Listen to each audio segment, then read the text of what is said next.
Hi, good afternoon, Steve and Ellen. Hello. There's still people trickling into the room. So maybe we'll give it 1 minute if it's okay with the two of you. Sure. Yeah, please. Yeah, thanks, Daphne. I'll wait for you, Daphne. Thank you. We'll wait.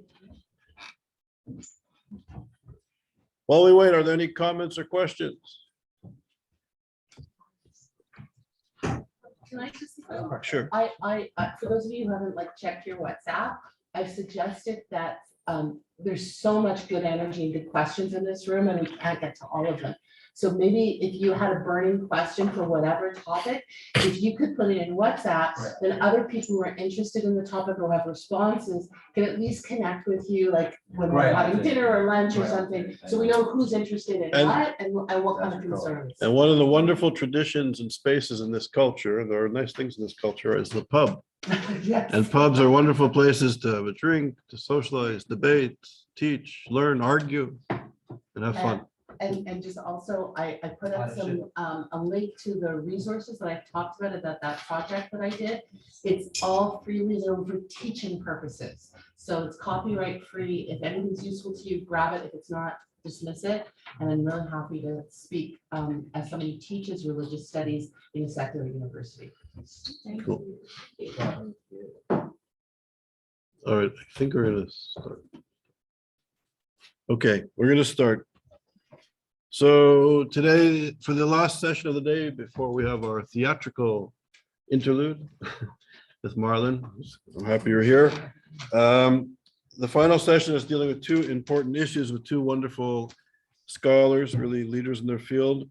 We have Ellen Cannon, who's from the Department of Political Science and Jewish Studies at Northeastern Illinois University in Chicago. She's also a senior fellow with us at ISGAP and one of the movers and shakers of ISGAP and of the Jewish community and the academic world. The topic of her presentation today is Soviet propaganda, so it dovetails nicely on one of the presentations we had earlier, and its impact and role in the normalization of anti-Semitism and anti-Zionism in American higher education, so an important focus. And we're also fortunate to be joined by Professor Steve Ross. Steve is from the Department of History and is the Myron and Marian Director of the Casden Institute for the Study of Jewish Role in American Life at the University of Southern California in Los Angeles.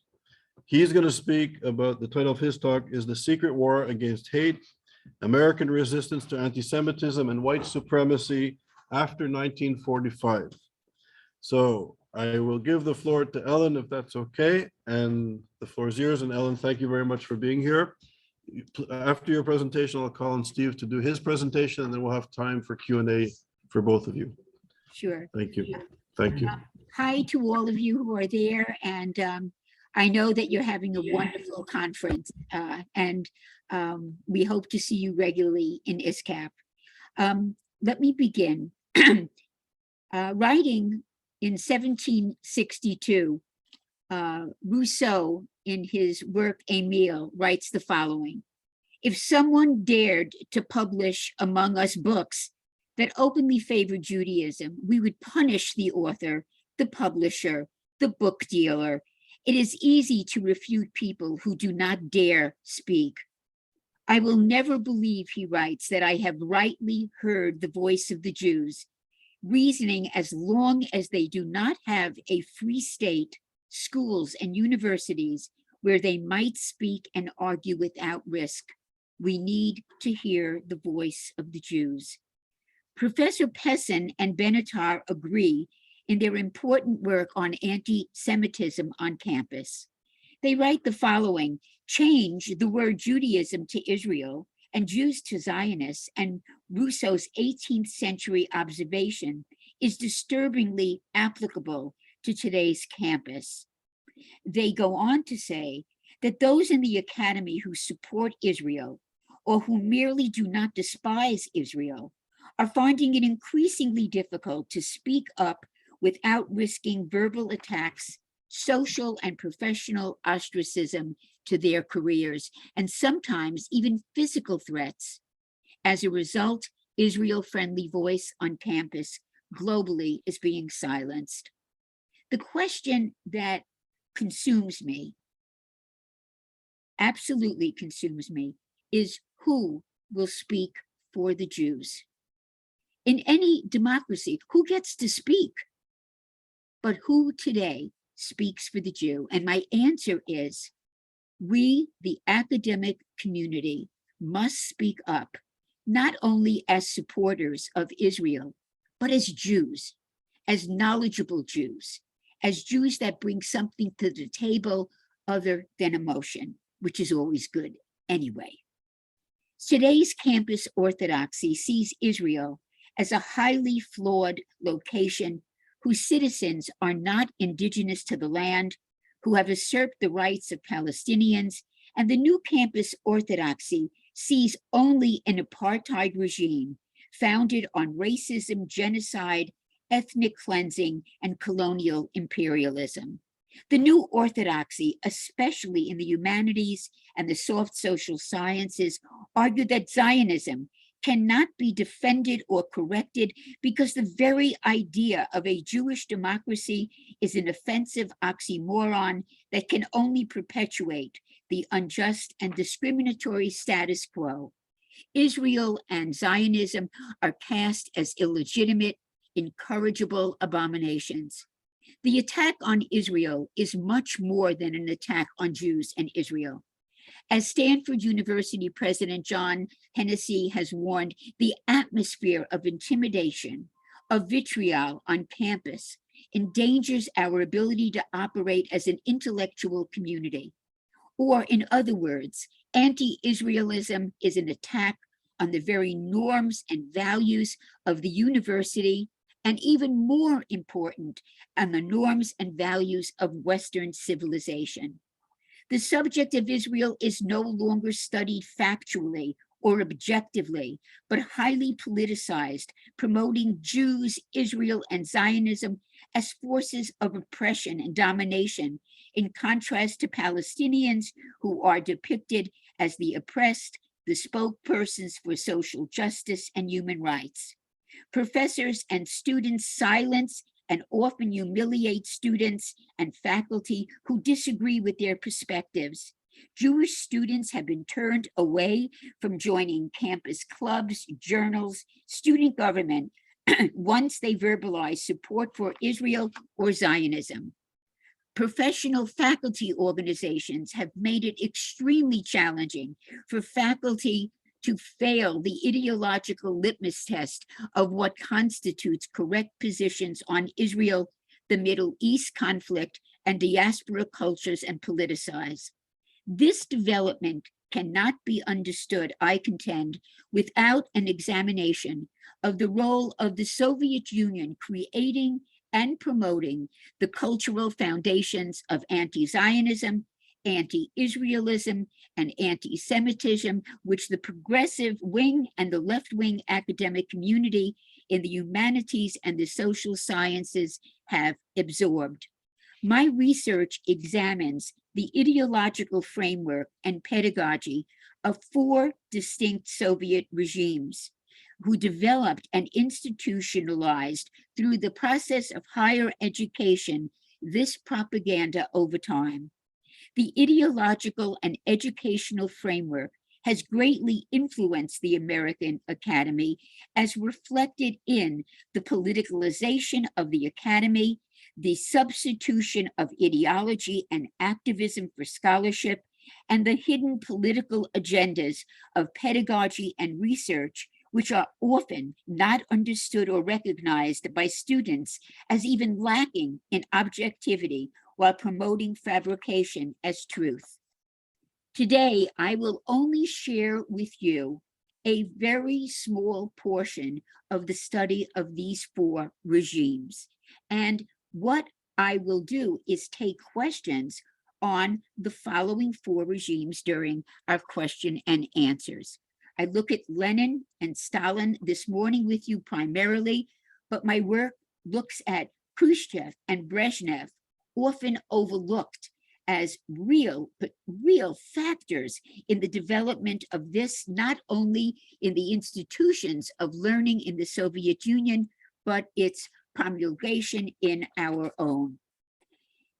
In 1921, the USSR emerges from the Civil War with a ruined economy in which the Soviet Jews are in desperate straits. The shtetl Jews, which are 70% of the population, suffered disproportionately under the czars. Most were pushed into poverty, being labeled non-productive petite bourgeoisie as a legal indication. As a result of this categorization, they were considered disenfranchised citizens under the 1918 Bolshevik Constitution, which resulted in their loss of their civil rights, including opportunities for employment, housing, and higher education. State planners confronted the issue of the stagnant economy by a policy aimed at attracting ethnic groups to communism by permitting a degree of cultural autonomy among national territorial entities, as well as to modernize them through education and the transformation of occupational patterns. Lenin faces the Jewish question, and his notion of solving the Jewish question is what he calls Jewish assimilation. By that, he employs propaganda as one tool to promote the homogenization and transformation not only of the Jews, but of all what he calls non-Russians, non-Slavic, and non-Russian Orthodox groups.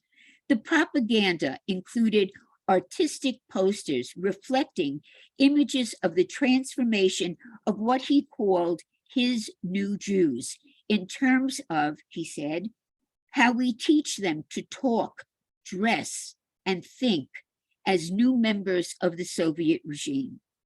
The propaganda served to rid the new culture of Tsarist imagery and create a new images for the Jew and introduce new symbols of what Lenin said is the egalitarian life under socialism that embraced ethnic minorities. Although anti-Semitism was not to be tolerated under the Constitution, this longest hatred absolutely continued. His program for the Jews, as for other minority nationalities, was assimilation and the absorption of the particularisms of our Jewish culture to be replaced by institutions representing the Bolshevization of Jews into the entire Soviet existence. Thus, during the 1920s, the Communist Party, just to deal with the Jews, developed the Jewish section to bring the dictatorship of the proletariat to the Jewish masses, especially those raised in the shtetls. The Jewish section was charged with constructing new forms of Jewish life through Yiddishization and Bolshevization of basic organizations of social and cultural life. And during this brief period, secular Yiddish socialist language cultural institutions, including publishing houses, journals, newspapers, literary and theatrical troupes, they begin to flourish. The Jewish economic and national problems, according to Lenin, were supposed to be solved by creating a world for the Jews, but the loss of everything that constituted being a Jew. What he sees the Jew as is an economic caste, which over time will move into the realm of everyday life once we have the revolution. The revolution was a class revolution. The Jews were a caste. They would be casting off their entire connectiveness to Jewish life. By January 30th, the Jewish section of the Communist Party was terminated, and under Stalin, as we will see, all of the Yiddishist equipment to sustain some form of linguistic attachment to being Jewish is terminated under Stalin. During the years 1918 to 22, the Soviet state undertook active steps to combat anti-Semitism by means of oral propaganda and the publication of pamphlets and books with more than 100 publications printed. The central question was, in all of them, the Jewish question. And he argues, because Jews are an economic caste, I see anti-Semites as the foes of their former economic role. The class role and the class war will make Jews into good proletarian and anti-capitalists. At the same time, the Soviet state promoted the assimilation of Soviet Jewry, discriminatory barriers affecting higher education and career opportunities, especially in the fields that may be considered political and security risks, are not open to Jews. The barriers are sustained and reinforced by destructive anti-Zionist campaigns, which included ancient anti-Semitic tropes, which were further amplified and underscored by the publication and the fabrication that was an intrinsic part of Soviet reintroduction of Soviet ideas. Implicit in this is the adoption of the ideas of the protocols of the elders of Zion. Although Lenin was primarily focused on the realization of the revolutionary workers in Russia, he views Zionism as nothing more than a diversion of Jewish workers, and their primary task is the class struggle.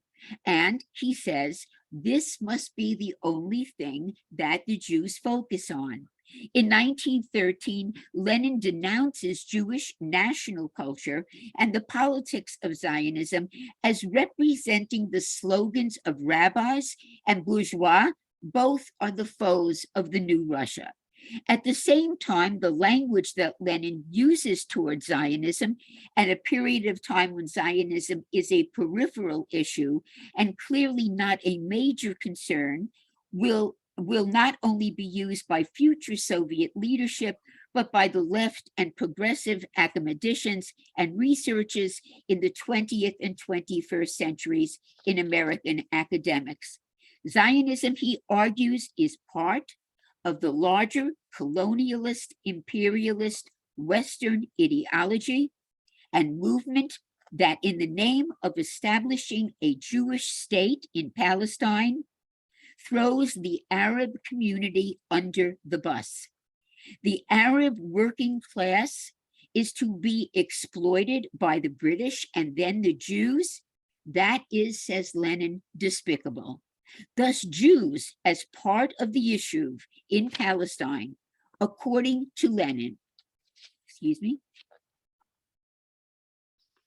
are nothing more than Europeans supported by the Balfour Declaration and are intrinsic not to a Jewish project, but to the British imperial project.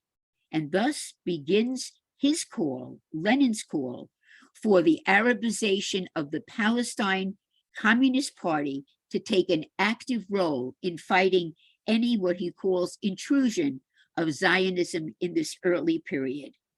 Furthermore, although emigration of Soviet Jews to Israel would become a highly contentious issue, at this time, young Zionists who, because they were Zionists, were imprisoned or exiled, were given a short window of opportunity to renounce their Soviet citizenship and emigrate to Palestine. This framing is extremely important in our study of the notion of how higher education is utilized by Lenin to promote this kind of propaganda. So how does Lenin feel about higher education? And listen carefully, because you're going to hear the echo of contemporary worlds within American Academy today. He says the following: education must be intrinsically linked to both politics and ideology. Its objective is ending oppression and the revolutionary struggle. Education cannot be conducted apart from politics. As the Soviet Union is the center of gravity of the struggle to end oppression, the USSR serves as a model to counter through education the hegemonic imperialism of the West. Education must reinvent thinking as a creative counterforce to capitalism. It must ensure that students understand the evil future that capitalism holds. Education is an opposing force to exploitation and domination. Education is to provide a pragmatic approach to reality. And in that effort, he says, teaching and agitation are necessary to the struggle to end oppression and domination. Thus, he says, it is essential for the teachers in higher education to study accurately the role of propaganda and agitation as a major part of education. Teaching and agitation are to be linked to propaganda as it provides the masses with alternative views. And who are the teachers, he states? The army of our teachers must all be an army of socialist teachers. Old ways of thinking are not easily removed and will take organizing. The role of a teacher is also to develop the organizing of the politics of the students. Learning is not for its own sake, but eventually building a society for everyone. And in order for this to develop a new conscious mass movement requiring agitation and propaganda must be institutionalized. Lenin plays a critical role in institutionalizing his unity of the proletariat by utilizing governmental restrictions and educational institutions regarding what he viewed as correct education and socialization of the masses. By 1921, the NEP production policy established a clear Soviet ideology for higher education institutions. And the main point for Lenin is to develop a centralized command structure of all departments, ending the autonomy of professors, having their own professional organizations in their field of expertise. For Lenin, all notions of professional autonomy are incompatible with the state. Professors fiercely resisted this reform, arguing that scholarship has to be objective and apolitical. Lenin vehemently disagrees, arguing the very term apolitical or non-political education is nothing more than bourgeois hypocrisy. It's a deception to the masses. Education, he argues, must be connected to the politics of the state as defined by the state. Furthermore, argued Lenin, to allow educators with non-Soviet views, what he calls alien ideologies, to have access to the students will corrupt our university students who would become in the future Soviet Russian elites, and access to them is not acceptable. So one of the first groups to continue the protest were the engineers, and they argued, we firmly assert our neutrality to our profession. We do not adhere to state ideology tactics or of any political party whose expertise is not advancing engineering. Physicians offered the fiercest opposition to government directives, saying that bureaucrats are not scientifically and medically trained. Lenin made it clear to liberal journalists and philosophers that there is no place for you in this regime, and he stated that so-called vibrancy of literary intelligentsia is nothing but a facade that works against the Soviet Revolution. And to further cement the ideology to professional life, Lenin proceeds to establish watchdog groups to peruse enemy publications and further the promotion and institutionalization of censorship. And according to Lenin, words are weapons. And just as the revolution cannot allow just anybody to have revolvers and machine guns, since they might be malicious enemies, so too the state cannot permit ideas that challenge the revolution. Words are essential.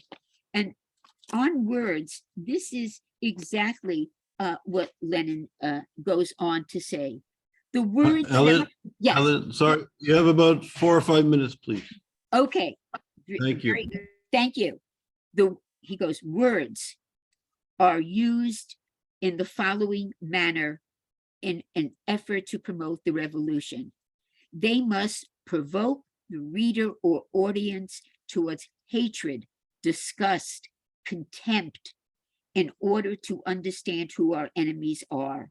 Phrasing must be calculated to continue, but not to convince, but to destroy, not to correct the adversary's mistake, but to annihilate their organization and wipe it off from the face of the earth. When you read today the work of the BDS movement and the Students for Justice in Palestine, you are hearing this kind of notion of the verbiage of what we must bring to the educational academy. So he makes it clear that he will watch carefully the following professionals: doctors, professors, lawyers, engineers, agronomists, technicians, for telling the future anti-Semitic, anti-Zionist show trials that would occur under Stalin. Lenin encourages those kind of trials against anti-Soviet intellectuals. They were arrested, interrogated, deported from Moscow, Petrograd, and the Ukraine. Conviction was, of course, predetermined, as was their uniformed sentencing. When we look back at the two that I wanted to discuss today, Lenin and Stalin, what we find is that the Jews are unique in that they are a particular target of arrests, of being accused, of being arrested, of being physically abused. And how Stalin carries this on is one of the greatest tragedies in Russian as well as Jewish history.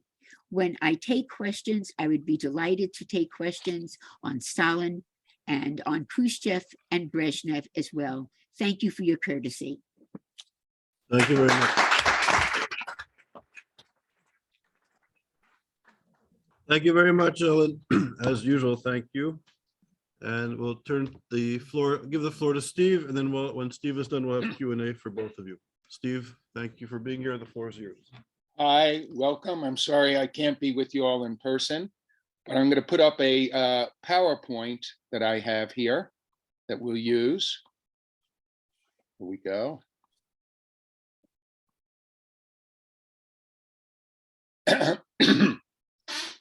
What I want to do is talk to you in a sense about how did we get to January 6th, 2021, because what the nation witnessed that afternoon was something bigger than Donald Trump, bigger than any one person or any one party.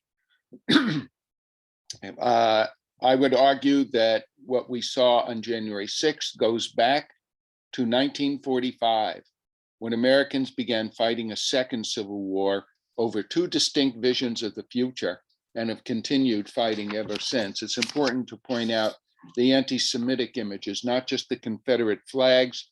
6 million wasn't enough. And on the other sweatshirt, we have Camp Auschwitz. And it's very clear the agenda coming in with Confederate flags, coming in with the sense that they were patriots saving America from the perversions of liberals and the left. Well, Americans today would like to believe that World War II brought a decrease in hate and a new era of tolerance. Nothing could be further from the truth. These are the iconic images of the end of World War II, the celebration, the greatest generation celebrating what we now think of as the good war. But for many Americans, it wasn't such a good war.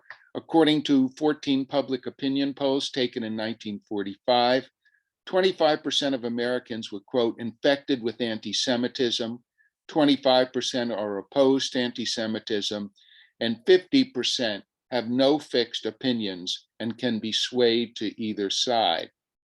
Well, no poll ever asked people whether they were racists, but when queried in September 1945 and asked whether they would favor a law requiring employers to hire a person qualified for a job, regardless of race, 43% of Americans said yes, 44% said no, and 13% had no opinions.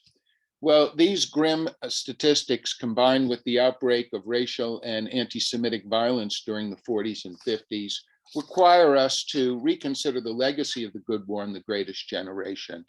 And the cliche about it all is that here are men who went off to fight in war and met people they would never have met before, people from different backgrounds, Jews, Catholics, Protestants, kids from New York, Mississippi, California, Idaho.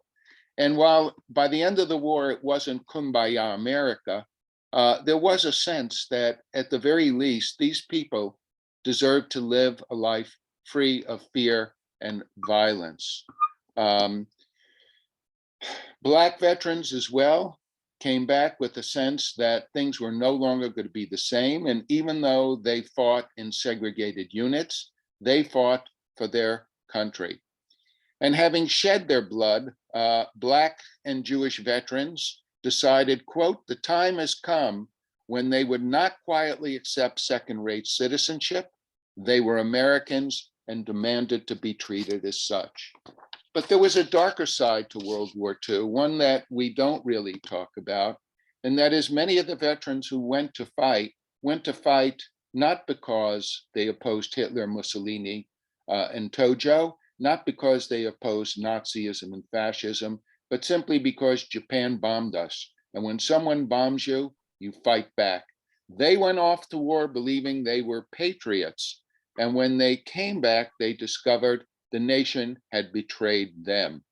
That many of them, as John Roy Carlson would write afterwards, he wrote, quote, many Americans who truly love their country are innocently drawn within the orbit of those who, under the guise of Christianity, nationalism, and America first, incite hate and disunity and wish to preserve the Constitution by methods identical with Hitler.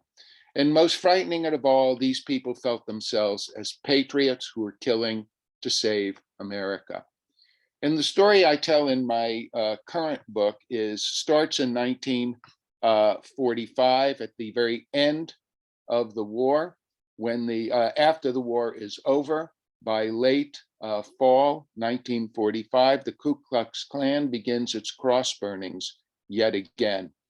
And I trace, starting in 1945, Emory Burke, Jesse B. Stoner, James Maydall, and later George Lincoln Rockwell would lead a war of hate that promised to, quote, finish the job Hitler had begun by building violent networks of terror and planning deadly attacks on Jews and Blacks.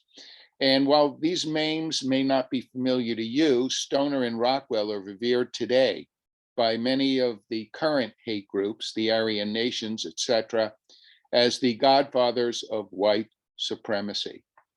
And these four leaders who would work together for several decades, trying to forge an anti-Jewish, anti-Black coalition that would drive them out of the country, would be opposed by three New York-based groups, the Anti-Defamation League, the American Jewish Committee, and the non-sectarian Anti-Nazi League, and the dozens of undercover agents who monitored and undermined their deadly efforts of these three groups.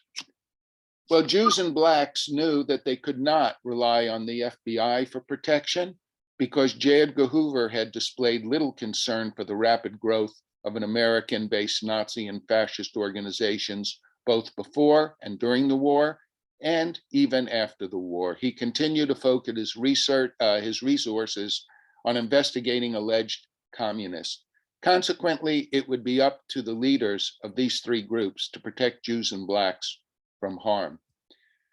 Well, the first effort to eliminate Jews from the American scene would come in the fall of 1946, and it would come in the South, in Atlanta, the Munich of post-war America. And imagine if the Ku Klux Klan and the Nazi-inspired German-American Bund were to have an offspring, it would look exactly like the Colombians. And as most Americans prepared for post-war peace, Colombian founders Homer Loomis Jr. and Emory Burke proposed fighting a new war. As they told their minions, what Germans have done to the Jews will be a mere tea party compared what we're going to do. We lost the war in Europe, but we're going to win the war at home. And chartered in 1946 as a nonprofit political group, the Colombians set out to establish themselves as the leading white supremacists in America. And they would do this by achieving their goals of creating a climate of fear amongst Blacks and Jews, and then organizing a new political party that would pass measures expelling the Hutu-hated groups from America and would kill anyone who refused to leave. Well, Burke and Loomis prepared for war by assembling an arsenal of rifles, machine guns, and dynamite, and they began using it in October 1946 when they would patrol white working class neighborhoods that were now seeing Blacks moving in because of high rents, and they wanted to keep those neighborhoods white. They would attack, bomb, beat up, and attempt to murder any Black family that would move into their neighborhood. Well, the bombings signaled the Colombians' deadly determination to remove Blacks and Jews from Atlanta. And after hearing about the anti-Semitic group, James Sheldon, who is the head of the New York-based Anti-Nazi League, struck a deal with Southern-born journalist Stetson Kennedy. And in return for joining the Colombians and the Ku Klux Klan undercover and sending him reports, Sheldon paid him the $50 a week. Well, Sheldon would eventually, after Stetson Kennedy wrote about how serious the threat was, Sheldon sent in two of his most experienced operatives to break up the group, Mario Buzzi, here's Stetson Kennedy, and Rene Fruchtbaum. And arriving at Atlanta in early November, Buzzi introduced himself to Burke as Mario Falco, an Italian fascist who had come to Atlanta hoping to organize the city's Italian community into anti-Semitic organization. And he welcomed these two outsiders who came in to help, particularly Rene Fruchtbaum, who said she would come in, that she had been a secretary in New York, that she was a dedicated fascist, she had some money and would work for free, helping organize their files. And of course, they accepted that. What they didn't know is she wasn't simply organizing their files. She had a cigarette lighter that in fact was a camera. She took over 200 pictures, brought them back to New York, where James Sheldon, who we're seeing here over her shoulder, sent all 200 pages of the documents to the Georgia Assistant Attorney General, who used them to put the Colombians out of business. But the collapse of the Colombians presented an opportunity for Jesse Stoner and his Christian anti-Jewish party. Declaring himself 100% for white supremacy, the former Colombian and Ku Klux Klan leader called for every Black man, woman, and child to be deported to Africa and for every Jew to be exterminated immediately. And his incentive was incredibly appealing. When Jews were dead, American Christians would share their wealth and become wealthy beyond their wildest dreams. Well, in 1946, the white supremacist who the Ku Klux Klan expelled for being too radical in his racial views founded the Stoner Anti-Jewish Party. And 2 years later, he ran for Congress on a platform that would make Judaism a crime punishable by death. And in 1952, aided by a former Colombian strongman, Edward Fields, he promised to modernize the mass killing of Jews by employing gas chambers, electric chairs, firing squads, or whatever means were appropriate. Well, Southerners were particularly attracted to his group and his promise that, quote, when Jews are gone, the Americans will own rich America. Well, the three New York-based groups sent in undercover agents into the South to gather information, which they sent to government authorities and media outlets. And that information eventually led to the party's demise, but not to Stoner. What's interesting about the four leaders I trace is that they are often put down. One of their groups is put down, and the moment that group is down, they simply move on and ally with another group, rebuild their supporters, and then launch a new party. Well, most Americans are familiar with Southern hate groups like the Ku Klux Klan, but few know that New York City was the epicenter of the post-war Nazi movement in America, and that James Maydall hoped to head an international alliance of fascist groups powerful enough to unseat democratic governments and eliminate all minorities. As he told his supporters, what Hitler accomplished in Europe, we shall accomplish in America. He would found in 1949 the National Renaissance Party, which called for the deportation of, quote, those racial elements which cannot be assimilated within the culturally predominant white race, Puerto Ricans, Negroes, Asiatics. They would all be sent to other countries. But as for the Jews, he called for their, quote, physical extermination. Even though the National Renaissance Party never had more than several hundred members, his real impact was on the bulletin he put out, his newspaper, the National Renaissance Bulletin, which was in many ways, think of it as the Facebook of the late 40s, well, really the early 50s. It was used by extremists here and abroad as the central vehicle for exchanging information about national and international developments in the world of hate, exchanging information about who could provide them with weapons, money, and information. Well, this new group seemed to be incredibly threatening, and at which point the, Anti-Nazi League would hire a series of undercover agents who went in to penetrate. And the most interesting of the early ones was Emmanuel Trujillo, who had been an Army veteran, who in 1953 was walking down the streets of the Upper East Side, Yorkville, which was the German neighborhood, when he heard James Maydall speaking outdoors, dressed and surrounded by his stormtroopers, all dressed in Nazi uniform. And after he heard him call for death to Jews, Trujillo, as a veteran, decided he needed to do something, and he offered to spy for James Sheldon. And he did, and he eventually wound up in his inner circle. Most importantly, he wound up, because he could read, speak, and write German, he wound up to become the head of their overseas operation, which meant he was communicating with a series of Nazis and fascists who had fled Spain, Germany, Italy, and were now some living in Germany and some living in countries spread around the world. He became their chief correspondent, writing, communicating, and finding out what they were doing. All the information he got was sent to Sheldon, who in turn sent it to the Army and Navy intelligence, to the CIA and the FBI. Well, Maydall would eventually be foiled by the information that Trujillo presented, and which was used by the House Un-American Activities Committee in 1954 to denounce the National Renaissance Party. Well, the exposure of Maydall's spies and the backlash from his supporters sent the National Renaissance Party into a period of temporary decline. But what we would see is the minute one hate group goes down, another one rises up. And at 3:30 a.m. on the morning of October 12th, 1958, a bomb went off, destroying much of the in Atlanta's Hebrew Benevolent Congregation Temple. Only one man was arrested, George Bright, a 34-year-old Army engineer and demolitions veteran, who was set free after a jury deadlocked 9-3 in favor of conviction. And as one of the three voting to quit explained, you can't send a man to penitentiary for life just because he's a Jew hater.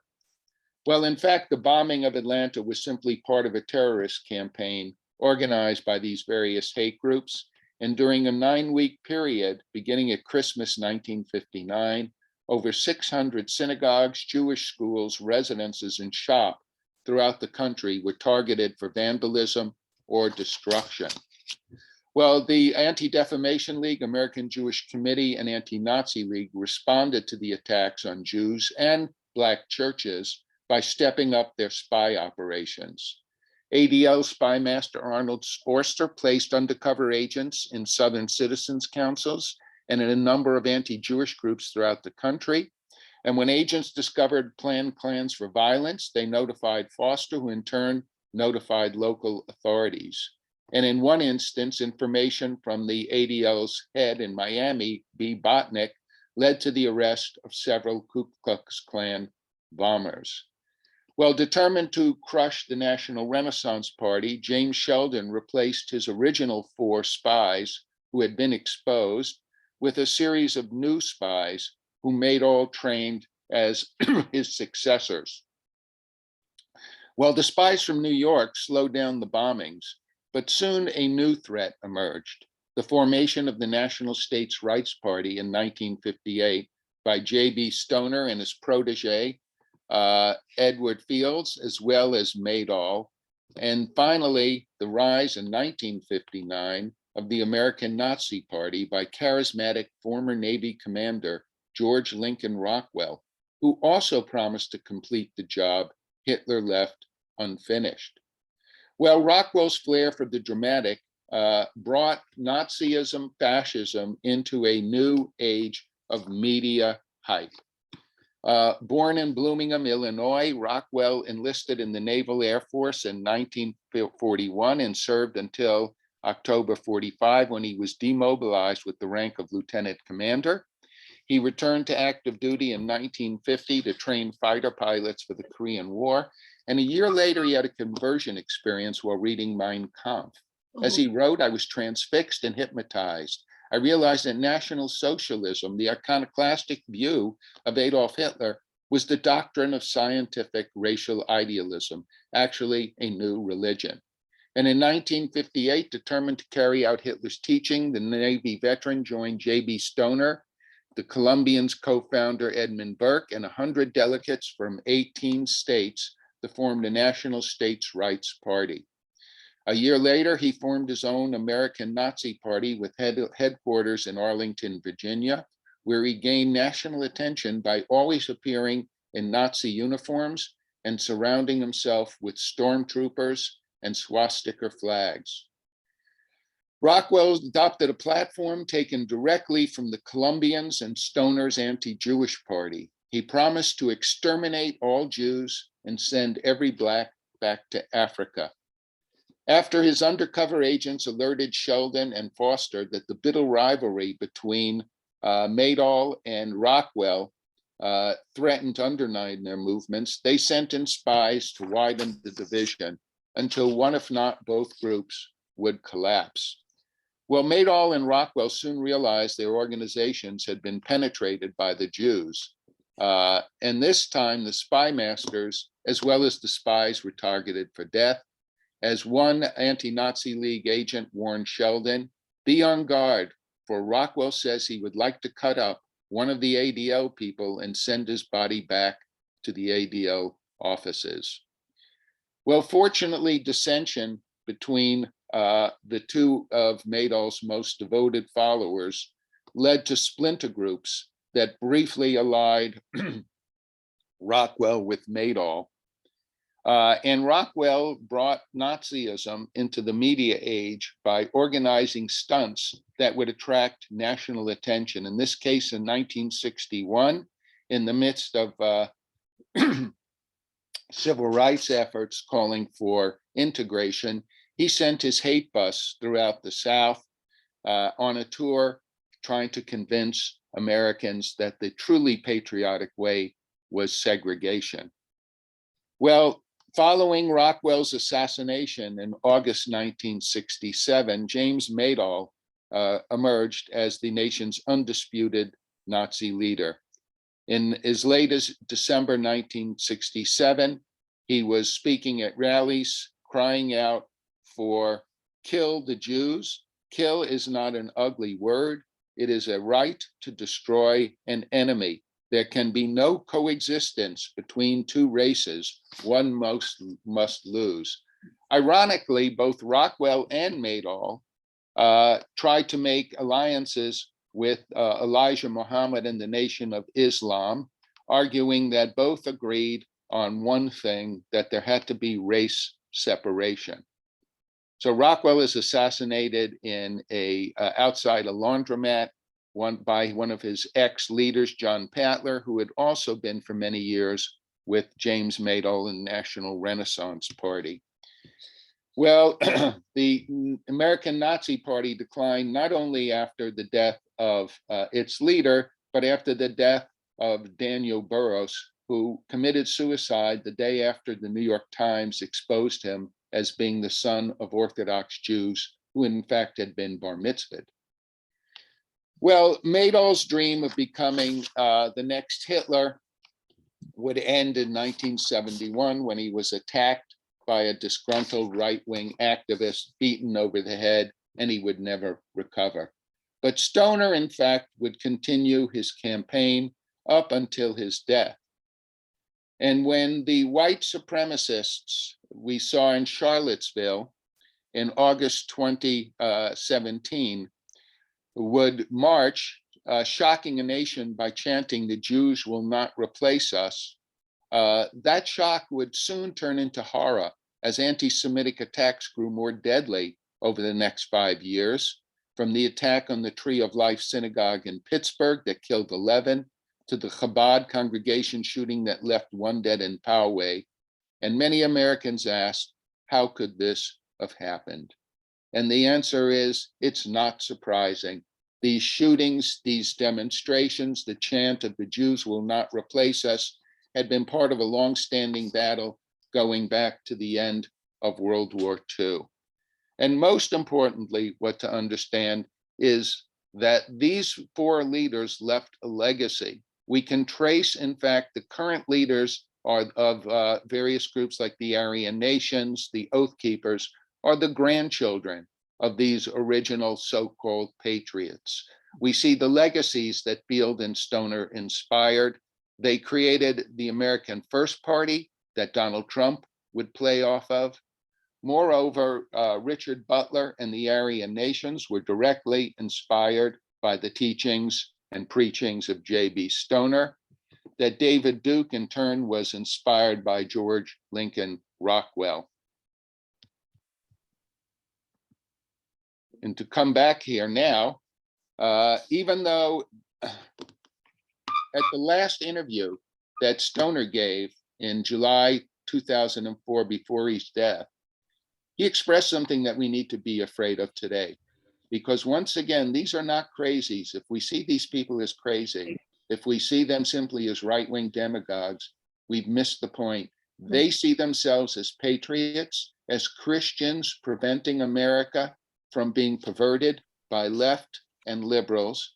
And in fact, as Stoner would wrote, if I were still active, I'd be doing the same, defending white people against race mixing, no matter the cost.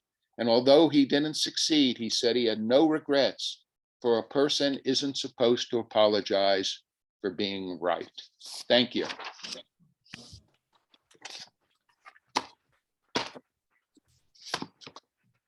Thank you very much, Steve. It's a very important contribution to our program. Thank you. I hope you're okay. No. There's a bunch of questions. I have a quick question, it's slightly off topic. I think Rob may want to make a contribution in a moment. You know, let Rob speak for a moment. Rob, you have to come here so they can hear you if you want. I'm putting you on the spot.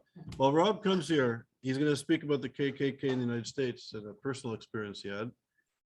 Part of the discourse so there's a rise as the United States fragments, there's a rise of white supremacy and right-wing anti-Semitism, which you eloquently examined. I'm also interested in how Jews are defined by the other. So you have the white racists and the right defining Jews as not white and a threat to the race and the nation. But you also have the emergence now, as you know, on campuses and in elements of the Black Lives Matter and different communities where we're being portrayed as white and white supremacists. So can you speak about how the fragmentation in the United States is creating sort of this extremist ideology which defines the Jew as either not white or white? Could you talk to that for a moment, please?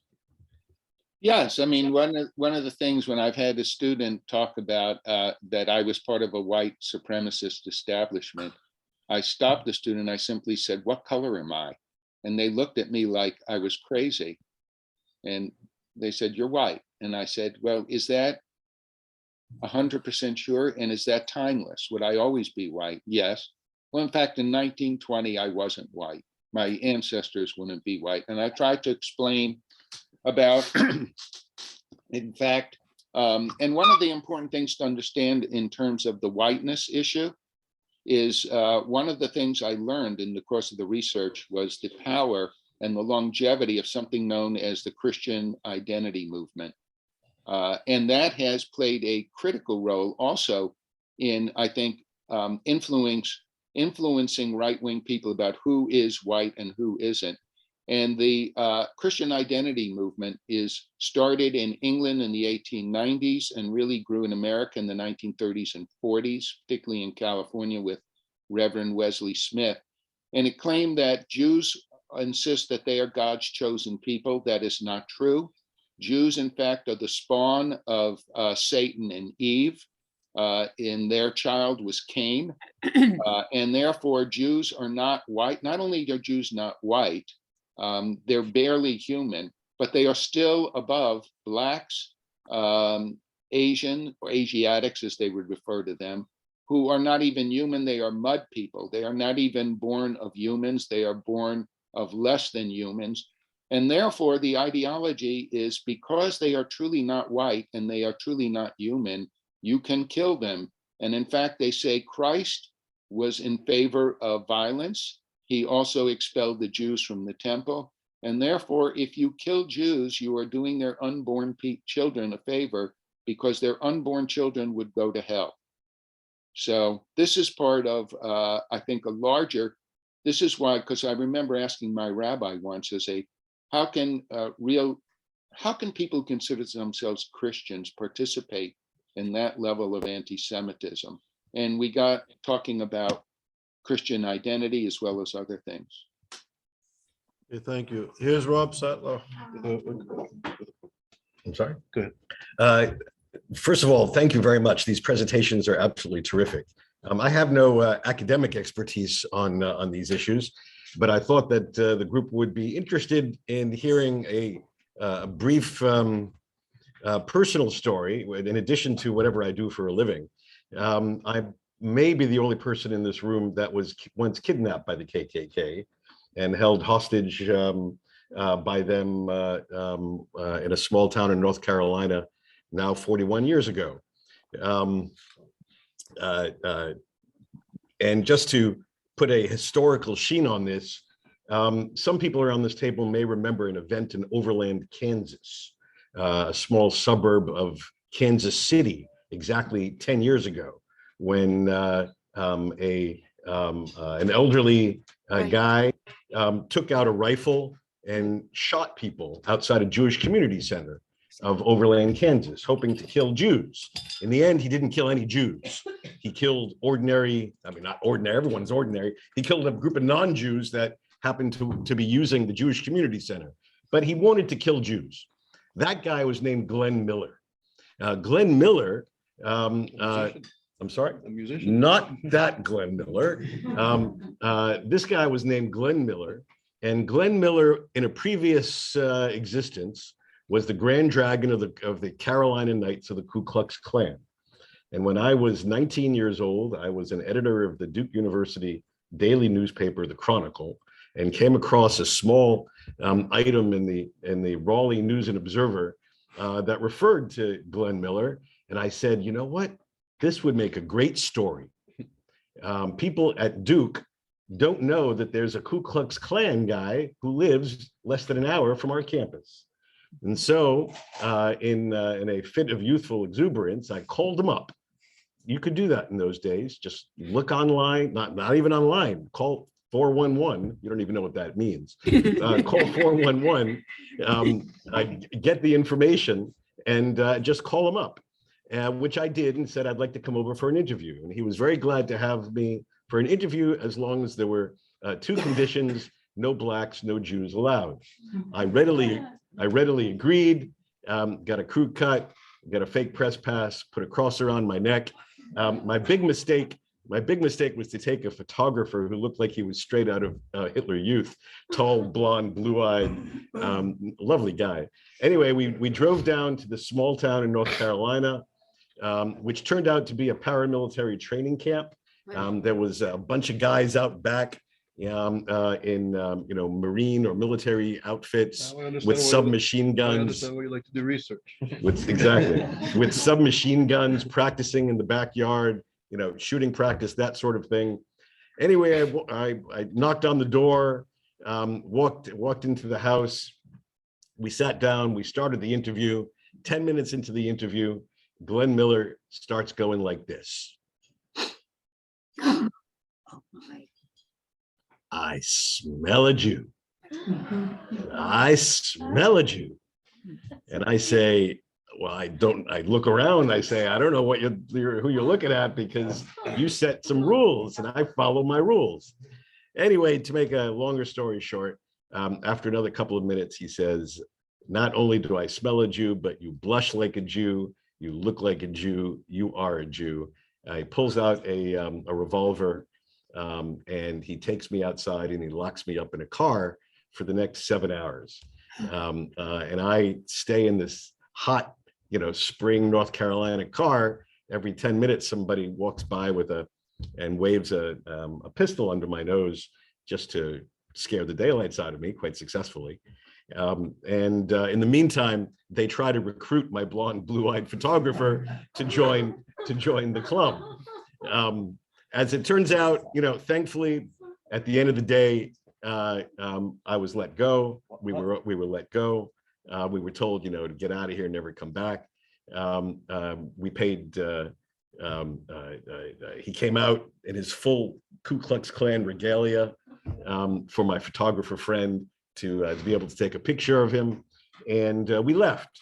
And then we drove straight into the local town in order to go to the police station, since I figured that the local police would at least be moderately interested to find out that tax-paying residents of North Carolina were being held against their will at gunpoint in this town.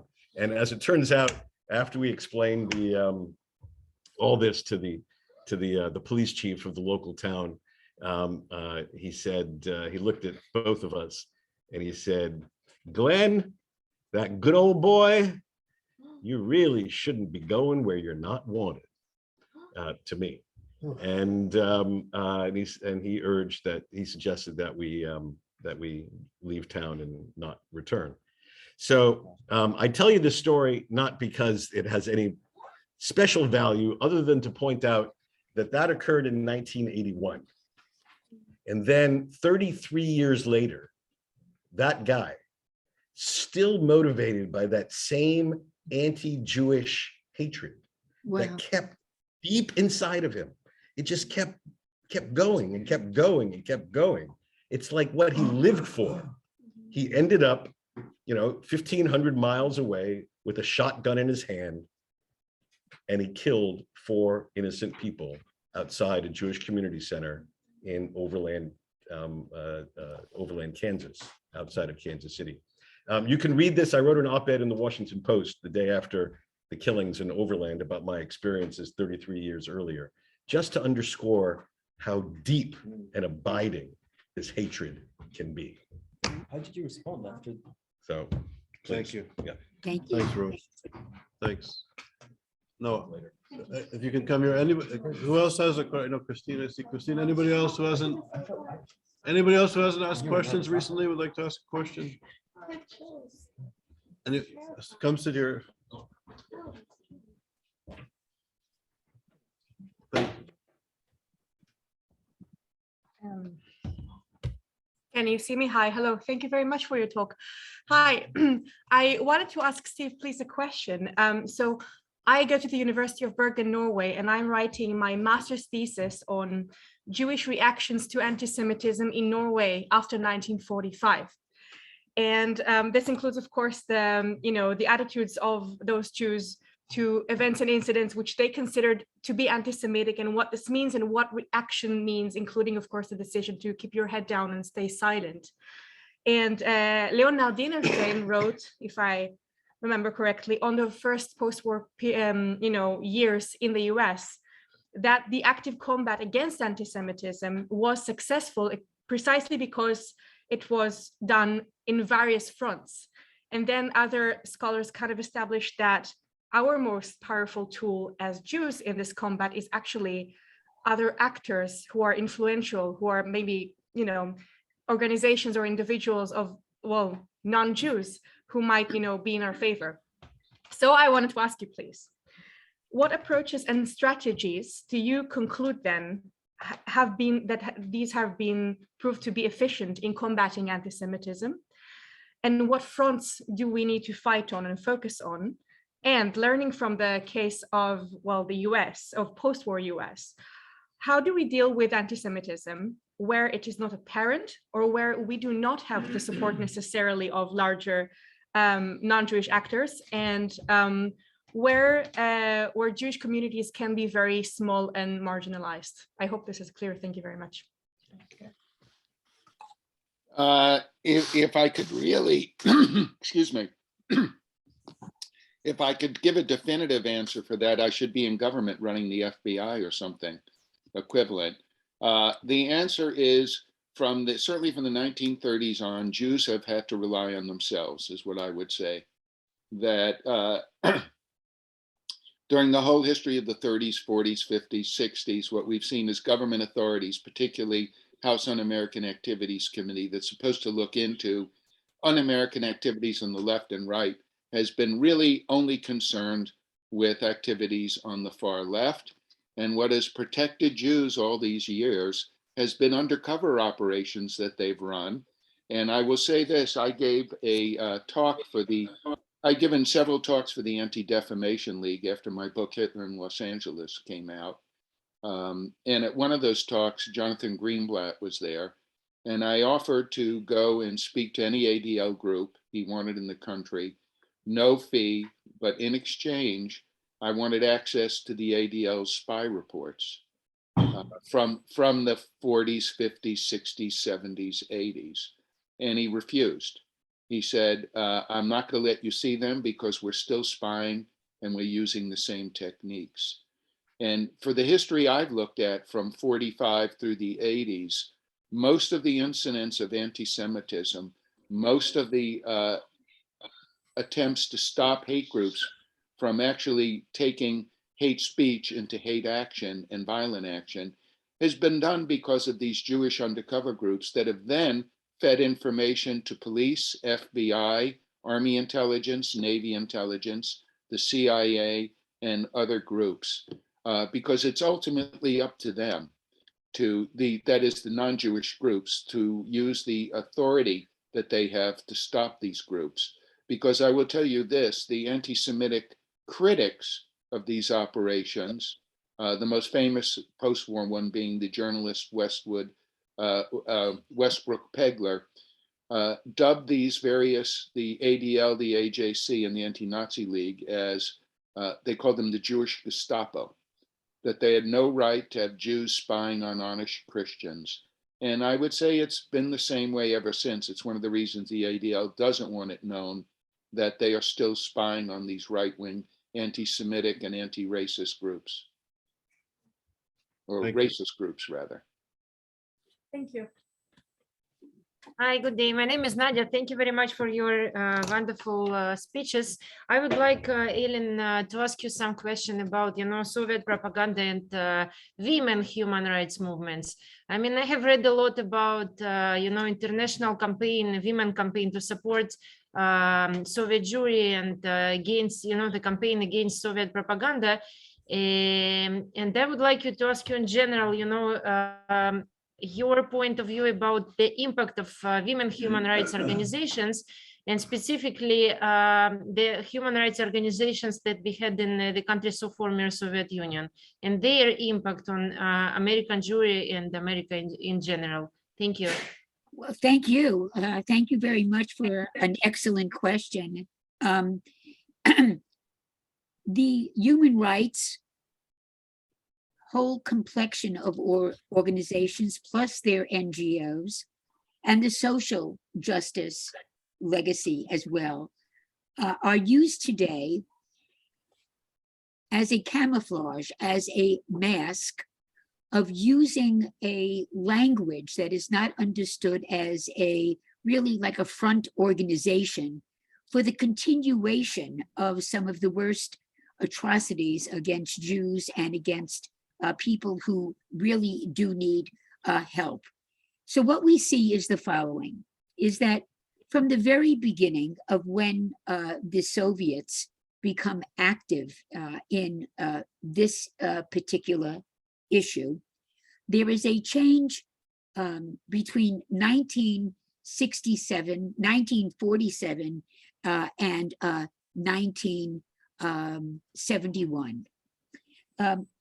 One of the things that we see with the Soviets is they have a hold on the United Nations, on its committee structure, on the NGOs, which is very, very dangerous and insidious. Let me just give you a comparison. You have in the history of the Soviet Union a refusal to deal with the issue of anti-Semitism. And in the very early ages, when the Soviets are going to support Israel in 1947, Gromyko makes an extraordinary address in 1947, in which, for the first time, there is what appears to students like you and me a breakthrough. And here are his words. And that will give us a basis of speaking. On April 28th, 1947, there was a special session of the United Nations General Assembly. The USSR's Deputy Minister of Foreign Affairs, Andrei Gromyko, received the following instructions from Moscow. And remember, at this point, Moscow wants to assist Israel to get a foothold for itself within the Middle East and to get the British out. Okay, so on the grounds that during World War II, he speaks the following. This is the first time we hear Jews defined as a people through the voice of the Soviets. He goes, I was instructed from Moscow to prepare a speech that would present a completely new line on the Palestine question, on the grounds that during World War II, the Jewish people experienced unparalleled disaster and suffering. This is the first time. Gromyko was told to propose two different solutions of Palestine. Should the first solution prove impractical because of a deterioration of Jewish-Arab relations? He says the following. During the war, the Jewish people experienced the most massive sorrow and suffering. Without any exaggeration, one can say this sorrow and suffering are truly incredible. It is difficult to express them in dry statistics, he says, on the Jewish victims of the fascist aggressors. The Jews in territories where the Hitlerites held sway were subjected to the almost complete physical annihilation. Large numbers of surviving Jews of Europe were deprived of their countries, their homes, and their livelihood. He goes on to say something even more amazing. He goes on to say the following. What happened to the Jews is indeed an unpleasant fact that can never happen again to any people.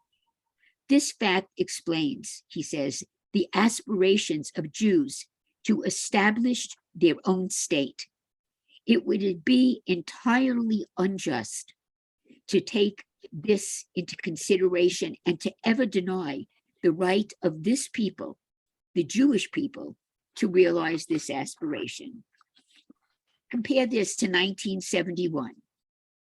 Now, this is a period of time of 30 years when you begin to really get over a longitudinal period, the extent to which the UN is used, and especially their Human Rights Council, etc., to act against Jews. And this is Malik, Yaakov Malik. First of all, he gets up and says, excuse me, that the Six-Day War victory for Israel resulted in an intense propaganda campaign with a focus on the demonization and the delegitimization of Zionism, Israel, and Jewry. Israel is surprised. Their surprise attack that started in 1967 war can be compared to Nazis attacking on the Soviet Union in 1941. In September 1971, Malik intensifies the Soviet propaganda, equating Zionism as the evil incarnate and further developing the legitimacy of defining and promoting the role of Zionism equals racism. And these are his words. The Israeli ambassador to the UN is indignant at our parallel between Zionism and fascism, Zionism as racism. But why? It is all very simple. Both are totally racist ideologies. The fascists advocated the superiority of the Aryan race as the highest among all races and all people of the world. The fascists considered the ideal was the Aryan with blue eyes and blonde hair. I do not know what the external signs of a Zionist are, but I could tell you one thing. They are a racist group, and this is a racist theory. The fascists advocated hatred toward all people, and the Zionist does the same. The chosen people, is this not racism? What is the difference between Zionism and fascism, he says, if the essence of Zionism is entirely racism and hatred towards other people? The chosen people, the people elected by God, where in the second half of the 20th century does one hear anyone advocating this criminal, absurd theory of the superiority of one race and one people over others? Try to justify that from the rostrum of the United Nations. Try to prove that you are a chosen people and others are nobodies, and you will be laughed out of diplomacy. So we have in this 30-year period, what is going to be followed is an internationalization of this kind of hatred. And we had one brief moment, but again, a lot of my work that I would be really delighted to send to you is about the internationalization of how they did this, the Soviets, to make sure that this was not an isolated institution. And so under Khrushchev, his major contribution to education is the development of what he called friendship universities. He goes to every third world liberation nation in Southeast Asia, in Africa especially, and in Latin America, and creates international educational programs, which these are the following elements. One, Marxist Leninism. And he goes on, it's all a litany. One of the first students is Abu Mazen, the head of the the role, as you know today, a person who doesn't believe in elections anymore after 12 years. And so when we look at the list of who became world leaders, this was a training ground besides the United Nations for how to understand the Jew as the worst evil. So again, when we're looking at the issue of national rights, of human rights, the people who are viewed today in most countries by most NGOs is the state of Israel, is the Jews, and are the NGOs that are working to end human rights violations. We're up a very, very difficult road on human rights legislation. And I know that you got to hear the wonderful contributor of from Canada, the human rights advocate, Erwin Kotler. Irvin Coe, thank you. And he argues so strongly that it is worse now than 50 years ago when he started. And that is what we are finding now. We're in a very difficult position. But thank you for your excellent question. Thank you very much. Thank you, Ellen. So we're running out of time, but I promised Christine a quick question, and then we're going to have to end because we have another program in 14 minutes. So please, Christine. Yeah, it's about Khrushchev, since you asked us to ask you a question about that. He repudiated Stalinism initially. Yeah. In 56. But he didn't say a word about the Jews at that point. Exactly. Right. Or especially even the initial period with Babi Yar, when he wouldn't. Right. So my question is, you know, what, so you were very keen to say something about him and you just did. Is that what you were going to say specifically? Or do you have one other thing to add about him and his impact? Yes, absolutely. And thank you, Christina. Many times when we're having these discussions, we see you in the audience, and thank you for your continued interest all of the time. Khrushchev, again, claims. Ellen, you have 60 seconds to respond. I'm very sorry. We have to go. Sure. Sorry. He claims to give the secret speech in which Stalinization is evaporated, but he continues in a vein in which his entire road is the greater institutionalization globally of the notion of Zionism equals racism. And he is very successful at this, together with his UN platform. But other than claiming not to be a mass murderer and having show trials, he is a true person who continues the old framework of Lenin, Stalin in most ways. But thank you. Thank you, Chris. Thank you. Steve and Ellen, thank you. Sorry to rush you a little bit at the end. We have a program in 10 minutes. We have a one-man show comedy about anti-Semitism starting in 10 minutes. So Okay. we have to run. Okay. So thank you very much for your contributions, and I hope next year we'll all meet in person. Right, Thank and you, one Steve. more Thank you for thing, coming. we want to thank Charles for everything. Yeah. So Charles, thank you for your work and Yeah. your lifelong dedication. And all of you, thank you for coming. Thank you. Thanks, Ellen. Thanks for your dedication. Sei gesund. Bleiben wir gesund. Be well.